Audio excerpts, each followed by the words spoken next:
छत्रपति संभाजीनगर में शिवसेना उभाटा गुट के नेता अंबादास दानवे ने पत्रकारों से बातचीत में चुनाव से जुड़े कई अहम मुद्दों पर अपनी स्पष्ट प्रतिक्रिया व्यक्त की। इस दौरान दानवे ने उप मुख्यमंत्री अजित पवार के सुपुत्र पार्थ पवार पर तीखा हमला बोलते हुए कहा कि पार्थ पवार किसी भी हालात में नहीं बचेंगे। आगे उन्होंने भारतीय जनता पार्टी को आड़े हाथ लेते हुए कहा कि भाजपा और शिंदे गुट का घमंड कम करने के लिए सभी को एकजुट होना आवश्यक है। गौर से सुनिए आखिर क्या कहना है दानवे का। खरं तर चौकशी करतात हेच मोठं भाग्य असं म्हणावं लागेल आपण।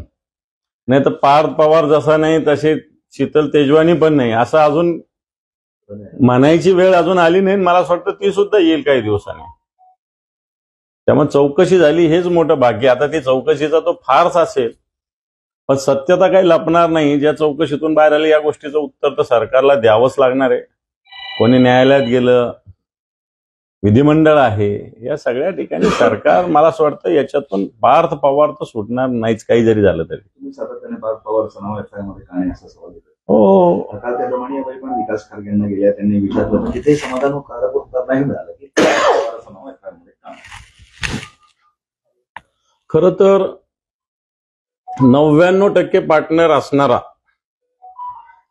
याचं नाव असलंच पाहिजे। 1% पार्टनर उद्या मला सांगा एखादी कंपनी मी स्थापन केली, मी 0.1% त्याच्यात राहिलो आणि एखाद्याला 99.99 पार्टनरशिप दिली तर गुन्हा माझ्यावरच दाखल होईल। 99.99 कसं सुटेल? 0.1% वाला किंवा 1% वाला हा काही 99% परमिशन शिवाय काहीच गोष्टी करू शकतच नाही। शेवटी 99 वाल्याचाच असतो। आता शेअर्स असेल, वाटा असेल, हा 51-49 का ठेवतात? 50-50 का नाही करत? याचाच अर्थ 99% वाल्याला वाचवलं जातं हे सत्य आहे। पण हे सत्ता तोपर्यंत हे नंतर उद्या कधी येईल आणि कधी कोणाला उचलतील याचा भरोसा राहणार नाही। हा दुटप्पीपणा आहे ना। नवाब मलिकांविषयी देवेंद्रजी काय काय बोललेले आहे?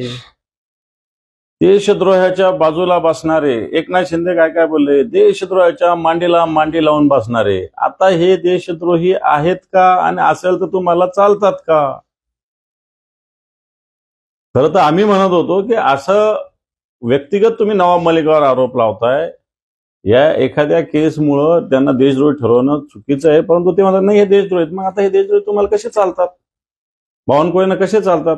हा भारतीय जनता पार्टी माझा प्रश्न। मी तर म्हणतो नवाब मलिक अजितदादांच्या पक्षात येईल, मग ते अजितदादा चालतातच ना तुम्हाला, म्हणजे देशद्रोही तुम्हाला चालतात असं त्याचा स्पष्ट अर्थ आहे। म्हणजे तुम्ही पुन्हा दुतोंडाने बोलतात ना। ज्यावेळेस नवाब मलिक आमच्या सोबत होते तर ते देशद्रोही, तुमच्या सोबत आले तर काय झाले? ते देशभक्त झाले का?